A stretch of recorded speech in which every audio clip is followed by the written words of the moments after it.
예. 레포테리아 2026년도 6월 10일자 4월 10일자 기사입니다. 2026년도 4월 10일자 레포토리아 보유세 폭탄에 등 돌린 초부유층 월 1,000만원 초고가 월세 시대 열렸다.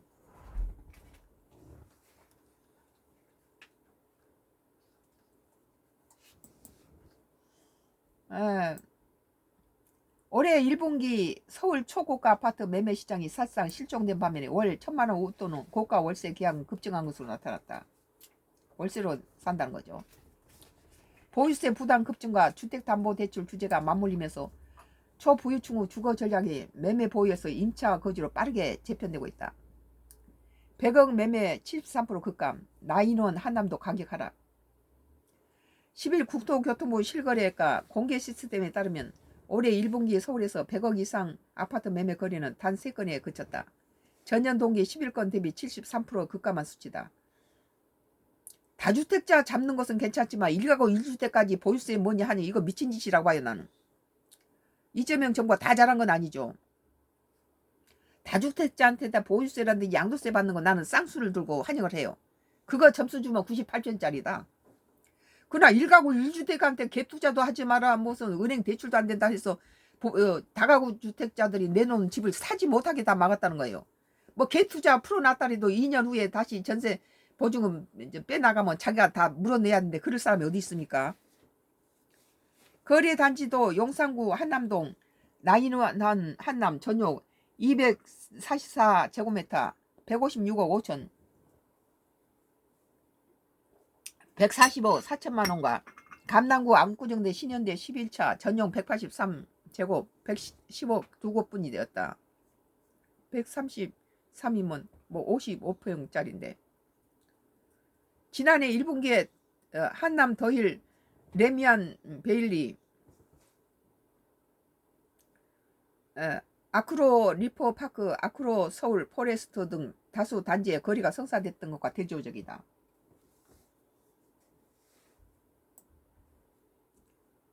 가격도 내림세를 보였다. 난인원 한남 전용 244제곱은 지난해 8월 167억 원에 거래됐지만 올해 1분기에는 140억에서 156억 원에 머물렀다. 거리 감소 핵심 배경 보유세 인상 압박이다. 올해 1가구 1주택자들도 이러는데 물론 여러 채 다 147채 가진 사람이 한 채를 가지면서 뭐 고가주택으로 가는 거 그걸 유도한 게 나아요. 여러 사람이 가질 수 있는 것을 한 사람이 다 몰아쳐서 147채를 가지고 있는 사람이 이걸 다 팔고 차라리 고가주택 하나를 가진 것이 정부가 유도하는 게 낫다. 대여섯 채, 일곱, 여덟 채 뭐가 그런 것도 그렇고 147채를 가진 사람이 문재인 정부 때 나왔는데 뭐 저기 임대업자 한 사람은 뭐 200채 뭐 300채까지도 500채도 가지고 있었다고 그래요. 근데 그런 사람들 집이 주로 다가구나 단독이나 뭐 이런 이제 아파트가 아니었다는 거죠. 그러니까 그런 것은 전부 그 집값이 오르면은 그거 저 부동산 투기이에요. 뭐 다 그 임대 사업자로 포장해 가지고 거래 감소 거기에다가 무슨 그런 임대 사업자한테는 뭐 이런 거 오른 데 대한 뭔 세금 다 면제해 줬잖아요. 그러니까 부익부 빈익빈 더 만들었죠. 정부가 잘못된 걸로. 근데 지금 다주택자가 집을 내놓으면은 집 없는 사람들이 집을 구입할 때 바로 자기가 가져갈 수 있는 것이 없어요. 왜냐하면은 자기 돈이 2억밖에 없는데 집값이 10억이라는 거예요. 그러면 은행 대출을 5억을 잡고 5억까지는 안 빌려주죠. 전세가 6억을 잡고 갭 투자란 거예요. 전세 6억 잡고 2억 자기 돈 넣고 2억 대출 받아서 그 집을 사요. 그리고 자기는 저 경기도 변두리에서 지하에 살더라고요. 그래 돈을 모아서 그 전세 입자를 내버리고 자기가 들어와요. 그동안에 이제 집값이 좀 오르면은 그렇게 해서 잡는데 내 돈이 지금 뭐 한 6억밖에 없는데 그중 뭐 7억짜리 집을 살려면 1년 후에 더 돈을 더 모아서 적금 받으면 저 집 사야 되겠다 하고 밀었던 사람은 그 집이 1억을 적금을 받으니까 거의 10억으로 올라 있다는 거예요. 그래서 갭 투자가 필요하다는 소리예요. 갭 투자하고 은행 대출이. 그래서 또 10년을 늦추는 거예요. 그래서 집 없는 사람은 영원히 집이 없고 서울 안에서는 인서울이 불가능하다는 거예요. 뭐 자기 직장이 서울에 있고 그러면 직장 근처는 강남이다 보면은 못 사니까 차라리 뭐 아무튼 가까이는 못 하더라도 그렇게 자기 돈 가지고 하려고 그러면 돈이 늘 부족하면 내년에 사고 내후년에 사고 적금 타면 사고 이런 계획들이 전부 집값이 그동안에 중지 기다려주지 않으니까 갭투자 필요성이 거기서 있어요. 내가 우리 집에 저기 그 내가 몸이 이제 그 서울서 살 때 아플 때 이제 이렇게 친정에서 도와주는 도우미를 쓰라고 그때는 신장이 나빴죠. 지금은 하나님이 치유해서 지금 멀쩡하지만 그래서 뭐 거실 하나 닦고서 누워서 배가 띵띵 부어버리고 이런 상태가 되니까 저 파출이라는 사람을 불러서는 쓰는데 그 사람이 남편이 택시 기사예요. 택시 기사가 아니고 버스 기사였어요. 그리고 자기는 파출일 하고 그런데 한 사람 번 돈 가지고 적금을 넣어서 자기는 지하에서 딸 둘에다가 남편하고 자기 네 식구가 지하방 단칸방에서 살아요. 그러면 단칸방 하나가 장롱들하고 뭐들하고 전부 다 들어가는 거죠 이게. 그러면 우리가 상상해 보세요. 지하방이 뭐 크지도 않죠 원래. 지하방 하나에서 네 식구가 사는데 그 사람 소망 뭔 줄 아세요? 2개짜리 지하 방에 사는 것이 꿈이에요. 적금 타서 지금 1,000만 원짜리 지하방에서 2,000짜리 1,000만 원 타면 2,000짜리 방 2개간으로 가는 것이 소원이었어요 그 사람. 그때 내가 하나님이 지혜를 주시니까 내가 그 사람한테 그랬어요. 당신 적금 이번에 타면 그 사람이 나한테 그래요. 여러 집을 다니는데 뭐 자기는 멸시하고 무시를 하더래요. 뭐. 근데 이 집은 책도 많고 공부를 많이 한 사람 같은데 자기를 무시하지 않고 인격적으로 대줘서 이 집이 마음에 드니까 내가 다른 데 가는 것보다 이 집에 난 돈을 좀 저렴하게 받을 테니까 단골 삼아주라는 거예요. 단골 삼자고. 그래서 뭐 내가 단골 삼을 만큼 뭐 일주일에 한두 번 정도 파주를 부를 정도지 그렇게 단골 삼고 늘 쓸 정도는 우리 남편 벌이가 그렇게 썩 그때 당시 남편이 뭐 부장 이사 막 Y기업에 그러고 있을 텐데 봉급이 짠짠했어요 Y기업이. 그럴 때니까 친정에서 그러니까 파출 보라고 이렇게 돈을 붙여오면 그 사람을 썼는데 그 사람이 그렇게 단골 좀 삼아주라 그래서 내가 도와줄 수 있는 방법은 당신 그러면 집을 사라고. 그러니까 막 웃더라고요. 그래서 그 적금을 이제 뭐 다음 달에 타면 그걸 가지고 집을 어떻게 사느냐. 우선 당신은 그 돈을 가지고 집을 살 때 단층짜리 집을 사면 절대 못 산다. 그 대신에 지하도 있고 1층 있고 2층 있는 2층 양옥집 큰 집을 사라. 내가 그랬죠. 그러니까 막 웃는 거예요. 전혀 이해를 못해요. 그래서 그러면 그 주인한테 그러고 자기는 방 한 칸 얻으러 가면 부동산에서 자기를 무시하고 그런데 자기가 가면은 저기 그렇게 2층짜리 집을 보여주겠느냐 그러는 거예요. 그래서 내가 깨를 가르쳐 줬죠.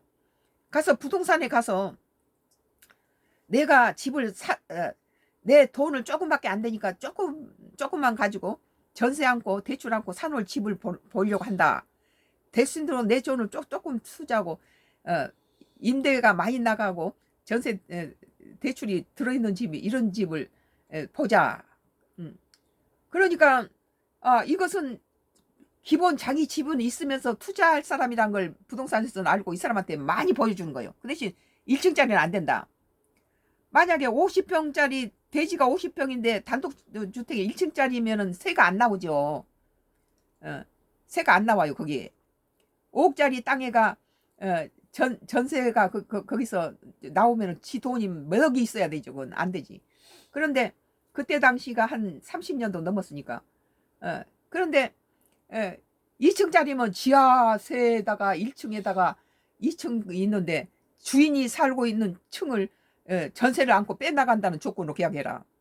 그리고 지하에가 방이 세가 안 빠져 있는 상태면은 그 중도금까지 지불하면 지하를 팔 수 있도록 계약을 해라. 그리고 만약에 계약하기 직전에 이 공사하는 아저씨를 데려가서 지하를 예, 4가구를 넣는 그런 견적서를 뽑아와라. 왜 4가구냐? 그때 당시에 방 2칸이면 1,500이면은 그 방 한 칸에 샤워 시설 있고 싱크대 하나 넣어주면은 1,000을 받아요.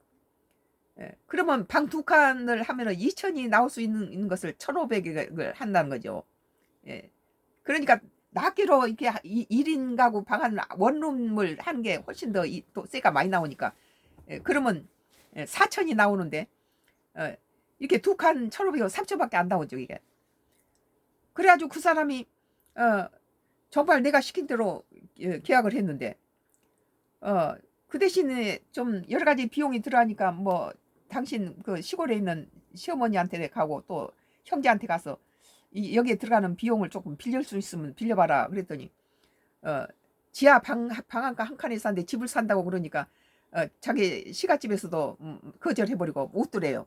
그리고 이 큰 시숙은 갖다 말도 안 되는 소리라고 갖다가 조롱을 하더라는 거예요. 갖다 그런데 이제 그 다음에 계약을 방을 보여준 것마다 나한테다가 이제 전화로 하면 내가 그건 안 된다. 그런데 보니까 집이 약하게 나와 있는데 지하는 안 들어있고 1층 2층 전세가 좋은 그런 집이 하나 나왔어요. 2층 큰 집인데 그래서 밑에 전 견적 뽑아봐라. 그리고 지금 살고 있는 집은 집주인이 중도금으로 빼나간다라는 계약을 같이 넣어라. 그러면 부동산 그리고 그 대신에 그 집에 전세 대출을 얼마를 빼나가는데 그 경비 비용은 전부 계약자인 이 사람한테 내준다. 그러니까 그 집에서 예를 들어서 거의 뭐 5억짜리 집이었는데 전세 대출을 그 한 부동산 은행에서 2억을 대출을 뽑으면은 2억에다가 집주인이 그 세 뽑아가고 지하 1층 뽑아가고 2층 집주인이 1층 뽑고 2층 뽑고 그럼 지하 땅을 견적 뽑아서 잔금은 지하 그때는 집이 많이 부족하던 시절이니까 지하 새 집이니까 내놓으면 그냥 계약이 된다는 거예요. 부동산한테 잔금은 이 지하 그 지하는 이미 밑에 기초가 다 돼 있으니까 방 들이면 되는 거예요. 거기는 그 방 4개를 전부 잔금을 치는 것은 그걸로 치른다. 그렇게 계약을 해가지고 그걸 샀어요. 그래가지고 이제 그 시숙이 이 사람한테다가 어떻게 샀냐고 그 방법 좀 가르쳐 달라고 그러더래요. 그래서 나는 이 갭투자 얘기를 하다가 나왔는데 만약에 은행 대출이나 갭투자가 없었다면 이 사람은 그러고 나서 그 사람이 집값이 올라가지고 다시 그 집 안에 들어서 자기가 살게 됐죠. 그리고 내 이웃 중에서도 한 사람이 자기 남편이 경찰이었는데 맨 처음에 집 살 때는 전부 전세 1층하고 2층을 다 세 줄을 주고 자기는 지하 방 한 칸에 살았다는 거예요. 그 집 살 때. 그러니까 갭 투자가 허용됐기 때문에 이 집 없는 가난한 경찰이 집을 산 거예요. 우리 동네에서. 그런 사람이 하나 있어요. 자기는 이 집을 살 때 이렇게 그냥 들어와서 살지 못하고 지하 방 한 칸에서 살고 나머지 다 세를 주고서 멸시함을 받았대요. 세입자들한테. 근데 집값이 뛰면서 이제 다른 데 세를 올리고 또 1층에 사는 사람 내보내고 그렇게 해서 자기가 올라간 거라는 거예요. 그러니까는 이재명 정부가 지금 잘못하고 있는 것은 1가구 1주택에 실거주를 하면은 실거주를 하려면 세 빼버리고 실거주 하려면 절대 집 못 산다. 다주택자가 내놓은 집이 무주택자가 가질 수 있는 갖다가 그걸 전부 다 잘라버렸어요. 은행 대출 못 받아. 갭투자 안 돼. 그러니까는 10억짜리 집은 네가 10억 현금 가지고 있어야 돼. 이렇게 돼버린 거예요.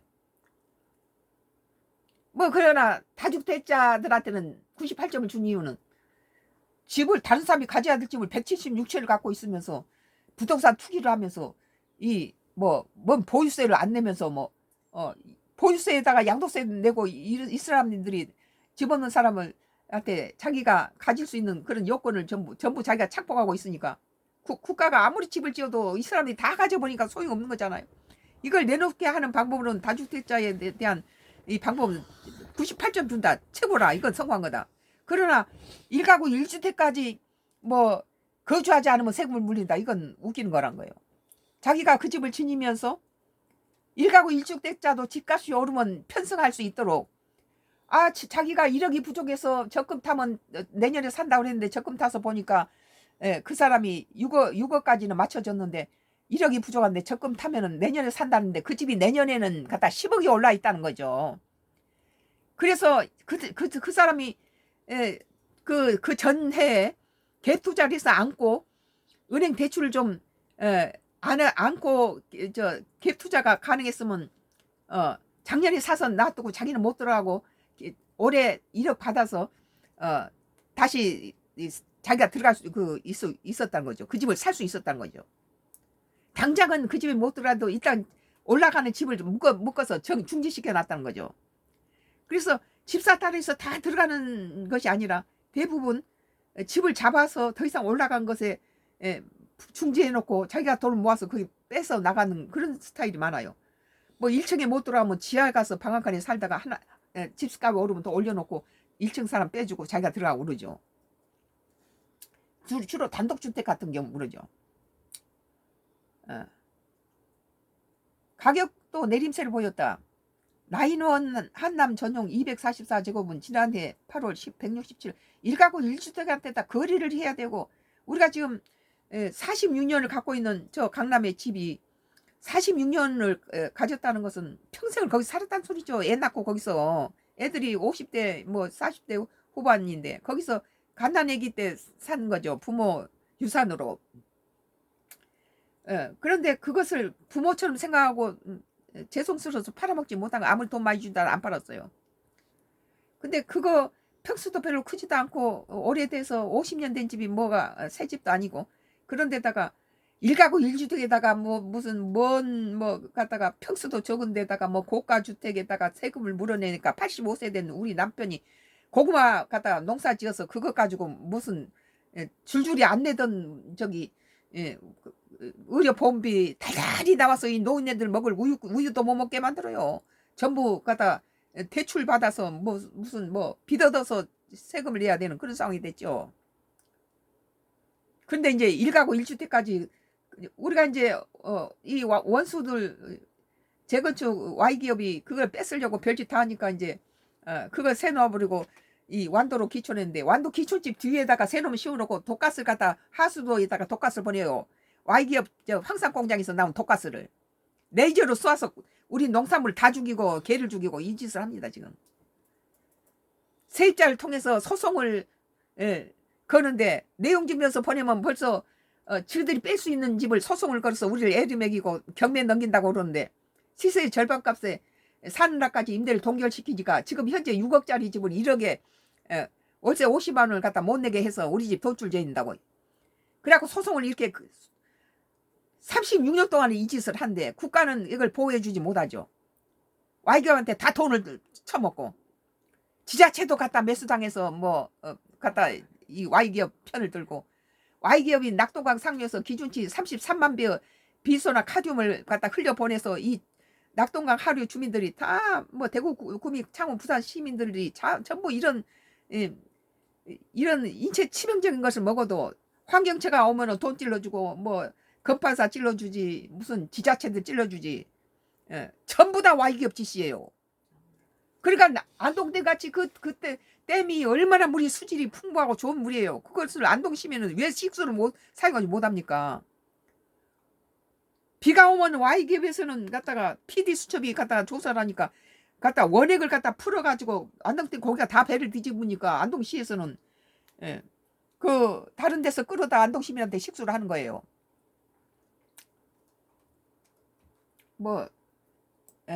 가격도 그 집을 빼기 위해서 이렇게 세입자하고 짜고 소송을 36년을 걸어요. 지금도 소송 중이에요. 라인원은 한남 전용 240제곱미터는 지난해 8월 167억에 거래됐지만 그러니까 1가구 1주택에 이재명 정부의 1가구 다주택자 중과세라든지 보유세는 잘한 일인데 1가구 1주택에 거주해야 되는 거 그리고 갭투자 임대 대출 이것은 내가 그전에 30년 전에 버스기사 지하에 단칸방에 사는 그 파출부 아줌마한테다가 집을 구입하는 전략이 안 통한다는 거 이건 그 사람이 집을 사면서 나한테 고맙다고 그랬는데 그 자기 시숙이 그 방법을 가르쳐 달라 해서 미워서 안 가르쳐 줬다고 그래. 그것은 바로 갭 투자하고 대출 집주인한테 당신 그 대출 받아서 떼 나가라. 그리고 그 대출 나한테다 연계시켜 줘라. 이렇게 된 거죠. 거래 감소 핵심 배경은 보유세 인상 압박이다. 올해 서울 공동주택 공시가격이 18.67% 상승하면서 2021년 이후 5년 만에 최고 상승폭을 기록했다. 46년 갖고 있는 집이 무슨 갖다가 무슨 알박기를 했겠어요. 무슨 부동산 투기를 했겠어요. 그 부모같이 여기고 그걸 갖고 있는 것이고, 주로 우리 옛날 4대째 그 증조 위에 고조 할머니의 땅이 지금도 우리는 내려와요. 그 아무도 안 팔아먹어요.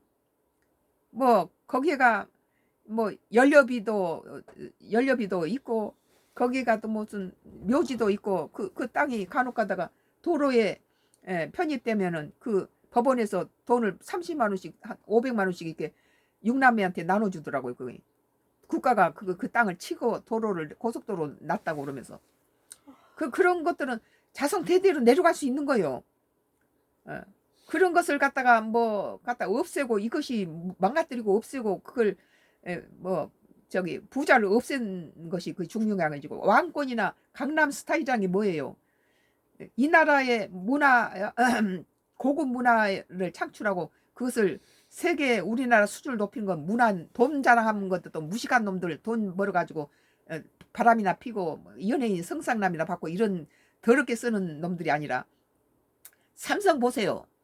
이렇게 그 대기가 오래 전부터 조상 대대로 부유하고 양반이고 왕족이고 귀족들의 이래 문화 향유가 그 나라의 문화 수준을 갖다 만들어요. 그래서 귀족 문화라든지 그들은 최고의 클래식 음악을 즐기고 최고의 차를 마시고 그런 품격 있는 그런 것을 만들어서 그 나라의 국격이 되는 거예요. 근데 부자들 다 없애버리고 부자를 원수로 만들고 어디서 막 아주 최하단에 있는 것을 자랑스럽게 생각하고, 대통령 되면 다 가난하게 살아야 되고 그런 것이 좋은 거 아니란 소리예요. 그 강남 스타일이면 싸이가 강남 스타일로 세계에 많은 유명한 노래가 된 이유가 뭐예요? 한국이라는 강남은 참 한번 가보고 싶은 나라다. 어떤 게 강남 스타일인지. 외국 여러 사람이 와서 강남에 와서는 강남 스타일에 보고 싶어 한다는 거예요. 그래서 이 왕족의 이렇게 문화라든지 귀족들의 문화라든지 상류층의 문화가 그 사람들이 우리 나라의 어떤 예술이라든지 여러 가지 그 생활 그 문화 이런 보이지 않는 그런 데 엄청난 큰 기여를 한다는 거죠.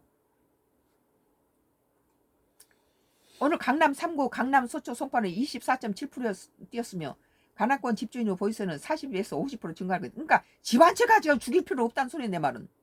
집 한 채 가진 사람까지 갖다 죽이면 저거 이리 갖고 와보세요. 얼른. 서초구 반포동 레미안 원베일리 전용 147채 가진 놈을 갖다가 그걸 세금 물리고 보유세를 매겨야지. 산 됐네. 그 공시가격이 34억 3,600만 원에서 45억 6,900만 원으로 33% 오르며 보유세가 1,829만 원에서 2,855만 원으로 56.1% 급증할 전망이다. 이런 데서 이제 나이 많은 노인들이 정년퇴직하고 그 집에 살다가 이 벌이도 없는데 이렇게 먹이면은 그 사람들은 참 팔아서 강북으로 가야 되고 거기서 나와야 된다는 거죠. 평생 살던 집. 우리 같은 스타일이죠. 이게 46년을 그 인생을 절반 이상을 거기서 살았는데 애 키우고 1가구 1주택까지 거기다가 왜 호화주택이 낍니까? 고가주택이. 그 평수도 적은 거 55평짜리에 단독인데 거기다 고가주택이라고 찍혀있더라고요. 얼어 미친놈을 죽일 놈들이지. 공정시장가액 비율이 아직 확정되지 않아 시행령 개정만으로는 세부담이 커질 수 있다는 점에서 관망세는 당분간 지속될 가능성이 높다. 강남 사람 죽이기를 하니까 문재인 욕하는 거 아니에요? 내가 문재인 지지했던 사람인데 문재인을 98점짜리 대통령이다. 이 코로나가 유명할 때 바이든이 문재인한테 이렇게 했잖아. 이렇게. 예? 그런 98점짜리 정치를 해놓고는 강남 죽이기를 한 거예요. 1가구 2주택까지 노인들한테까지 갖다가 무슨 보고 의료 보험비를 쳐올리고 이 저기 자식들이 내주던 의료 보험비를 가지고 노인들 아무 수입도 없는 노인들한테다 땅 파고 있는데 여기 가서 34가지 해서 우리는 자급자족하고 밭에 뜯어다 밥 먹고 사는데 이거 노인들의 우유값도 없애버리고 고기값도 없애버린 거예요. 의료보험 내느라고. 빠진 매매 수요 초고가 월세가 채웠다. 이제 이런 강남에서 1가구 1주택도 고가들 갖다가 해는 것은 괜찮은데 우리같이 중산층 부자도 아니고 가난하지도 않고 그냥 그렇게 살았던 사람을 갖다 이렇게 밑으로 하락을 시키니까 그리고 이게 국가에서 주는 돈은 또 안 줘요. 뭐 의료보험이니 뭐니 무슨 뭐 공시지가 따져갖고 또 안 주더라고요.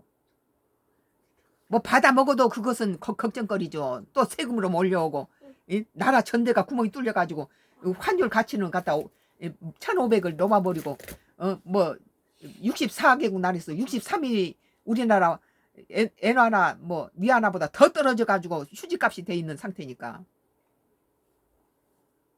특히 월 2천만 원 이상 초고가 월세는 14건으로 1년 전 2.8배에 달했다. 그러니까 저들이 잘못 정치를 해가지고 갖다 집값이 우리는 오르나 마나 그 집 그대로 갖고 있으니까 올라도 소용없고 내려가도 별로 관계하지 않아요. 그것이 무슨 부동산 투기입니까? 46년 가지고 있는 사람은 알바끼라면 그거 미친놈이죠. 46년 부모가 준 집 갖고 46년 거기서 깐따내기 우리 아들이 2살 때 그걸 샀나 봐요. 지 외할아버지가 돌아가시면 남긴 거니까. 특히 월 2천만 원 이상 초고가 월세는 14건으로 1년 전 2.8배에 달했다. 최고가는 아크로 서울 포레스 전용 198제곱미터로 보증금 5억에 월세 2,900만 원을 기록했다. 포제스 한강 월 2,700만 원, 아페르 한강 월 2,500만 원 등도 뒤를 이었다. 수요층은 가산 자산 보유 자산가, 외국계 기업 고위 임원, 우리나라 그 강남도 전부 중국인한테 넘어가고 있잖아요.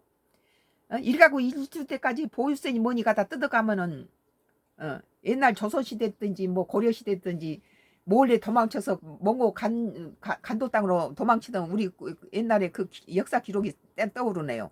세금을 피해가지고 뭐 백골세도 있었다고 그래요. 무슨 죽은 사람한테까지 세금을 물리는.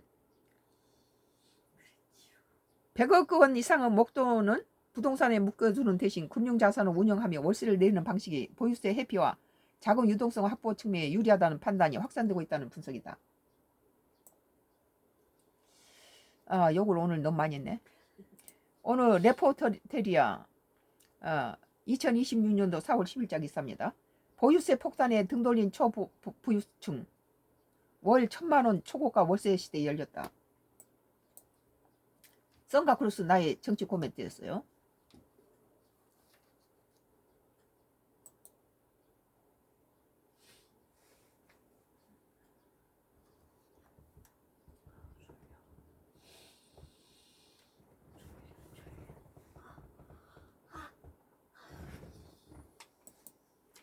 뭐 국내 정치인데요. 요 3분 14초에 종료된다 그러네. 지금 미리 보여줘.